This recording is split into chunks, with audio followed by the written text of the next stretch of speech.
Welcome to USA Sports Zone. If you're joining us, well, you know what time it is. We're past that first third of the NFL season. Yeah, the feeling out process. That's done. It's officially go time.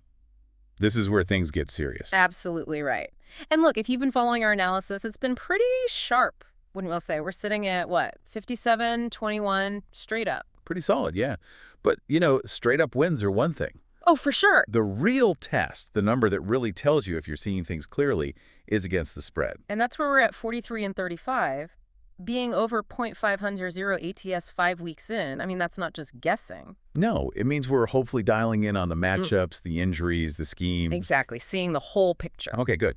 Because we're going to need that clarity this week. Yeah. Week 6 looks potentially chaotic. Let's just dive right in. What are the predictions that make you go, whoa, the big upsets? Yeah, there are a couple that could definitely bust some brackets, shake up some survivor pools. These are picks based on some, let's say, critical mismatches. All right, let's hear it. Starting out west, the Chargers are hosting the Dolphins. LA's favored by 4.5 points. Yep, but we're calling for Miami. A tight one, 27-26.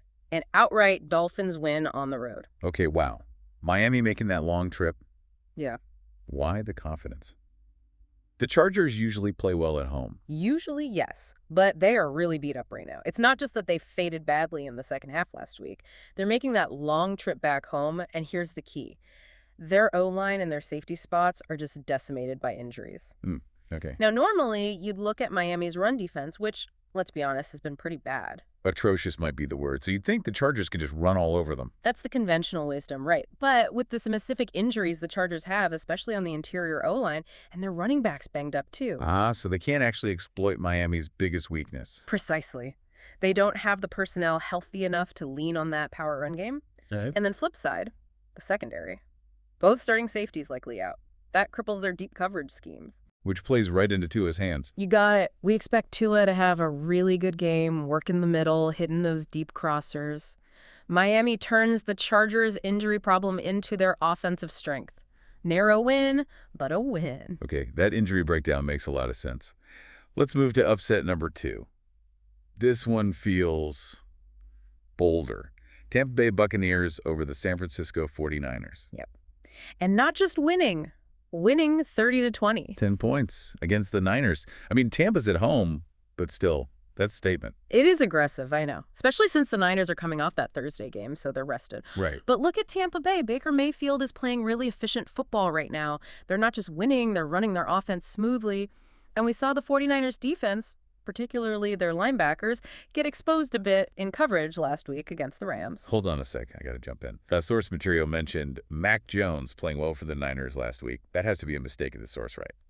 He's not on that team. Ah, good catch. Yes, for everyone listening, that's definitely an error in the original notes we were looking at. Ignore that specific name. The point remains, the 49ers defense showed some cracks last week, regardless of who was under center for them. Okay, important clarification, thanks. So back to the Bucs. Right. The momentum feels like it's with Tampa Bay right now. Mayfield's using his tight ends, his slot guys really effectively against zone looks. He's top 5 in the league in some of those metrics. So the prediction is that precision plus the home crowd. Plus maybe a little bit of an emotional letdown for the Niners after a big divisional win. We think it adds up. The 10-point margin comes from anticipating Tampa's defense forcing a key turnover or two, maybe late in the game. Okay, I'm sold on the logic, even if the margin feels wide. Let's shift gears. Sunday Night Football. No upset here, but maybe some fireworks. Lions at Chiefs. Oh, yeah. Chiefs are favored by only 2.5 points, but they're coming off a loss. Feels like they might be a little edgy. Prediction is Chiefs 34, Lions 30. Edgy is a good word. Maybe desperation mode is better. Patrick Mahomes does not like losing, especially tough ones. They're on a short week, yeah, but the bigger story is the Lions D. What's the issue there? They are significantly banged up. Secondary, linebackers, key spots. This just sets up for a shootout. Detroit might struggle to get consistent pressure, and those injuries in the back 7 could lead to coverage busts. And Mahomes is pretty good at finding those. The best, maybe. We see the Chiefs winning it late. As the Lions' pass rush tires, Mahomes will find those mismatches caused by the injuries. High scoring, Chiefs pull it out. All right, from a desperate vet like Mahomes to the future. We got a primetime game this week that pits the top 2 picks from the 2024 draft head-to-head already. Yeah, this is a fun one, a little glimpse of what's coming. Monday night. Commanders hosting the Bears. The call is Commanders 31, Bears 27. This isn't just another game. It's Caleb Williams versus Jaden Daniels. It's a fascinating matchup. And, there's history there. Daniels actually beat Williams in college on like a last-second Hail Mary. Yeah. Crazy finish. Wow, okay. So what's the thinking here? Bears are coming off a bye, 2 straight wins. True, the Bears have momentum and rest. But based on the early NFL tape, Daniels is showing maybe a bit better pocket presence right now, a little more efficiency when things break down compared to Williams. So the prediction banks on Daniels outplaying Williams in those key moments. Essentially, yeah. Especially against that Bears' tendency to rush 4 in play coverage, Daniels' ability to escape, extend plays, hit guys on the rundown field. We think that's the slight edge that keeps Washington ahead, even with the Bears' advantages. That rookie battle will be must-watch TV. Okay, but it's not all exciting future stars. We have some teams that look like, well, disasters right now. Setting up some big potential bounce-back spots, or confirmation spots. Let's start over in London. Broncos versus Jets. Prediction, Broncos 26, Jets 14. Are the Jets just historically bad on defense right now? I mean, 0-5 speaks for itself, but the defense, it's not just bad, it's collapsing. Their EPA per play allowed is cratering. Linebackers aren't fitting gaps against the run. Tackling is poor. Confidence looks shot. It's a systemic failure. Yikes.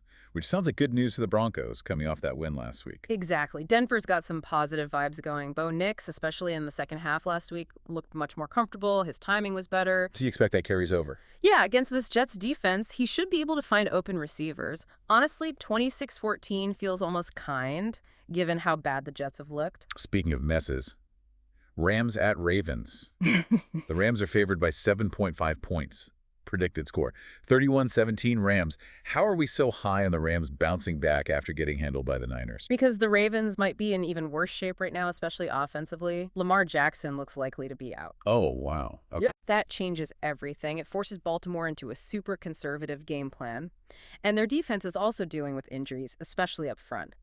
The Rams defense struggled with the Niners' complex attack, sure, but they're built to confuse and pressure a backup QB. So this is a bet on the Rams defensive coordinators scheming up pressure against a likely backup. Precisely. The Rams still have a ton of talent on D. Yeah. This feels like a prime spot for them to rebound in a big way against a Ravens offense that, without Lamar, just looks lost. Makes sense. Let's hit a few more key games. Quarterback dynamics, division stuff. Jaguars hosting the Seahawks. Looks like a potential shootout. Jags 33, Seahawks 30. Yeah, this one should be fun. Jacksonville's on a short week, but Seattle has that brutal cross-country flight. Kind of cancels out, right? Seems fair. And Seattle's defense just looked awful last week. Couldn't cover anybody with speed. Miscommunications everywhere. And you've got Trevor Lawrence versus Sam Darnold. Points should be expected. Lots of them. Darnold will chuck it, but Lawrence, even on short rest, his ability to hit the deep ball is the difference maker here. We see him winning a wild one by hitting those big plays against that shaky Seattle secondary. Okay, AFC North time. Steelers hosting the Browns.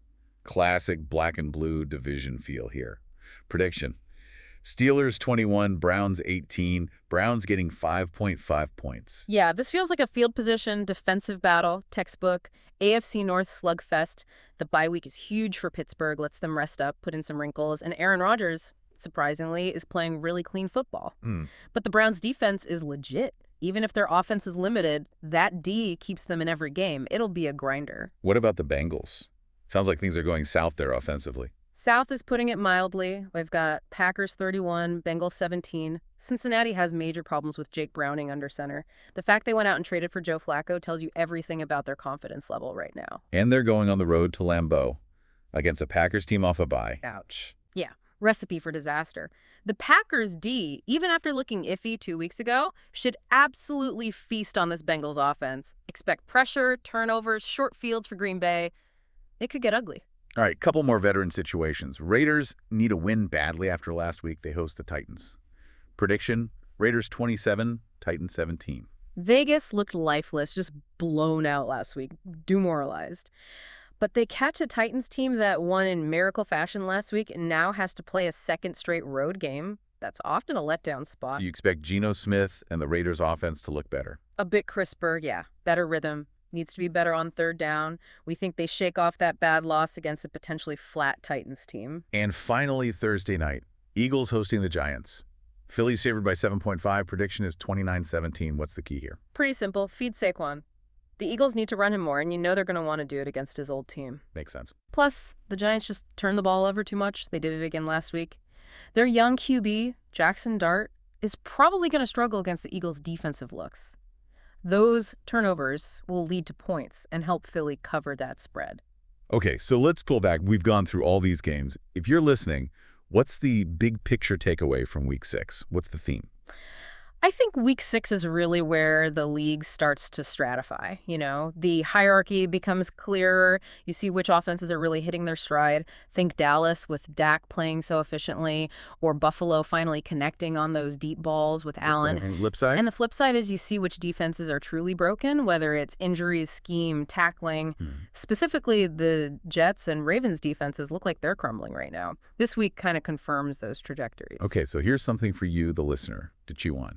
We talked about that primetime game, Williams versus Daniels, the top two rookies. Yeah. Think about what that means long term. We're seeing this new QB class making noise right now, in the spotlight. How quickly do these guys really start to reshape the league? How soon before they're pushing out some of these established veteran names we've talked about? That's the real tension, isn't it? The established stars trying to hang on, maybe getting desperate, like we discussed with Mahomes, versus this wave of young talent rising fast. We're seeing the start of that shift this weekend. That's a great point. Something to watch for sure. All right, that wraps up our look at the Week 6 slate. Thanks for diving in with us here. Always a pleasure. Until next time. We really appreciate you tuning in to USA Sports Zone.